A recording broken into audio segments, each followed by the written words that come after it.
یہ پیر میر علی شاہ صاحب رحمۃ اللہ علیہ، یہ تصفیہ ما بین سنی و شیعہ، یہ جتنے سادات کو آج تکلیف ہو جاتی ہے، میرا ان سے یہ چیلنج ہے کہ وہ پیر میر علی شاہ کو تو سید مانتے ہیں نا،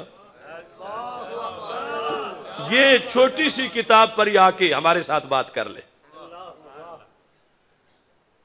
اگر ہم محب اہل بیت نہیں تو پھر پیر میر علی شاہ بھی محب اہل بیت نہیں، اگر ہم محب اہل بیت نہیں تو پھر یہ کشف المحجوب والے گنج بخش بھی محب اہل بیت نہیں۔ کشف المحجوب پہ آ جائیں۔ اگر کوئی تم میں سے یہ سمجھے نا کہ ہم ان کے میرٹ پہ پورا اتر جائیں، روافض بھی ہمیں محب اہل بیت مان لیں، تو آپ کبھی نہیں اتر سکتے اس وقت تک جب تک کہ جہنمی نہ بنے۔ یہ ہمارے یہاں ائمہ نے لکھا، کیونکہ ان کی ہر بات میں فرق ہے۔ اب آیت تطہیر میں حضرت پیر سیدنا مہر علی شاہ صاحب رحمۃ اللہ علیہ اس بات کو آگے بڑھاتا ہوں اور ان لوگوں کو دعوت فکر دیتا ہوں کہ اپنے بڑوں کی تو پڑھو۔ ہمارا صرف یہی قصور ہے کہ ہم نے ان کو پڑھا ہے اور ان کے حوالے ہر جگہ پہ دیتے ہیں۔ یہاں مسئلہ باغ فدق پر سیدنا پیر میر علی شاہ صاحب رحمۃ اللہ علیہ نے لکھتے لکھتے ایک دلیل کا جواب دیا جو روافض کی دلیل تھی۔ روافض نے کہا کہ سیدہ فاطمہ رضی اللہ تعالی عنہا کا مانگ لینا، دعویٰ کرنا کہ یہ میرا ہے، بس یہی کافی تھا۔ ابو بکر صدیق رضی اللہ تعالی عنہ جو بھی کر لیں آگے سے وہ کچھ نہیں کر سکتے۔ کیوں؟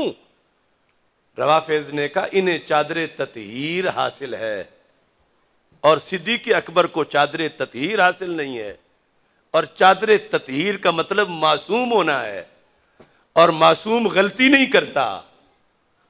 تو پھر حضرت فاطمہ رضی اللہ تعالی عنہا کا دعویٰ تو اس آیت سے ثابت ہو گیا۔ اب دیکھو، لوگ کہتے ہیں تم بھی مان جاؤ تو فرق کیا پڑے گا؟ اب پیر میر علی شاہ صاحب سے کہا گیا آپ بھی تطہیر والا یہ معنی مان جائیں۔ آپ نے فرمایا میں کیوں مانوں یہ معنی، اگرچہ بات میری امی جان کی ہو رہی ہے، لیکن ہم نے وہ ماننا ہے جو قرآن نے بتایا ہے۔ اب لفظ غور سے سنو،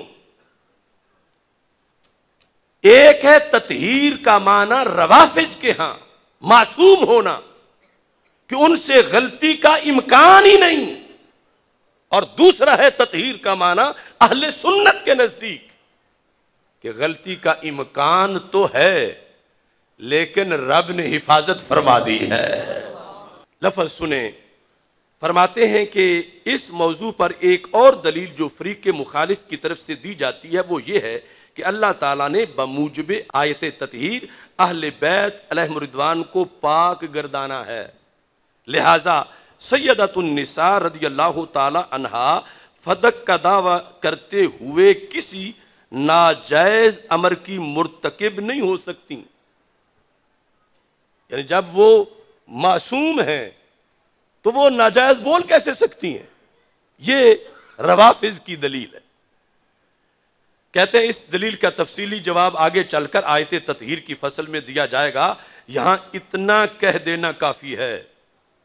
یہ اگلے جملے جو ہے نا، میں بولوں کوئی بھی آج کا بولے تو دوسری طرف سے فوراً کہا جائے گا ان کے دل میں کوئی مروڑ ہے، اور یہ بول رہے ہیں پیر میر علی شاہ صاحب،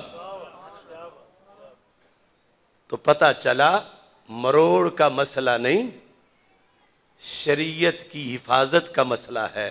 کیا وضاحت کی؟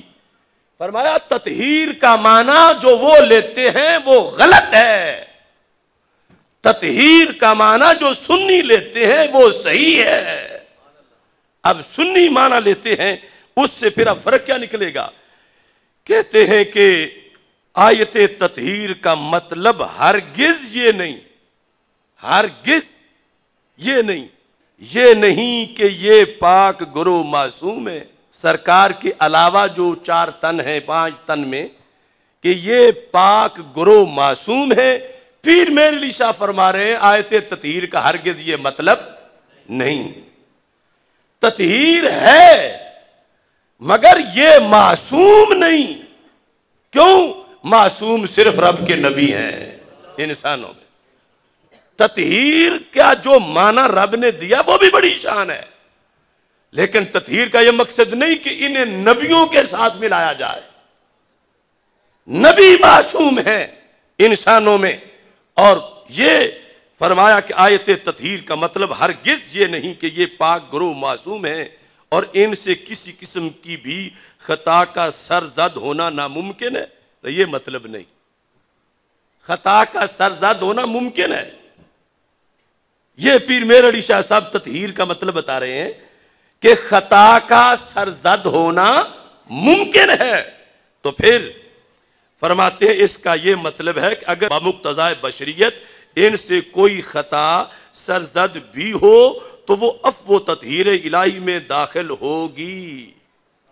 رب عفو کر دے گا. یہ نہیں کہ خطا ممکن ہی نہیں رہی. لہذا فرماتے ہیں سیدۃ النساء رضی اللہ تعالی عنہا کی تحریک اور سلسلہ جنبانی نے ہم کو سمجھا دیا کہ آیت یوصیکم اللہ فی اولادکم للذکر مثل حظ الانثیین میں خطاب امت کی طرف ہے، اور خلفائے ثلاثہ کے علاوہ اہل بیت پاک علیہم الرضوان نے بھی باغ فدق کے غیر مورث ہونے کو اپنے عمل سے ثابت کر دکھایا، اور سارے عالم پر واضح ہو گیا، سارے جہان پر، کہ جناب سیدۃ النساء رضی اللہ تعالی عنہا بھی بوجہ بدعت الرسول علیہ السلام ہونے کے ابدیت محضہ کی وارث ہیں، اور اپنے والد ماجد علیہ السلام کی طرح ان کی عالی اور پاک شان بھی ملکیت کے دھبا اور خدائی فیصلے پر ناراضگی کے نقص سے منزہ اور پاک ہے. یعنی یہ فرمایا کہ مسئلہ باغ فدق میں یہ روافض تم دلیل نہ بناؤ کہ معصوم تھی تو مانگنا ہی حق کی دلیل ہے. نہیں، خطا کا امکان تھا اور خطا پر تھیں. جب مانگ رہی تھیں خطا پر تھیں، لیکن جب آگے سے حدیث آئی تو ان کی یہ شان ہے کہ جن کے جگر کا ٹکڑا ہے ان کی حدیث سن کے سر تسلیم خم کر لیا.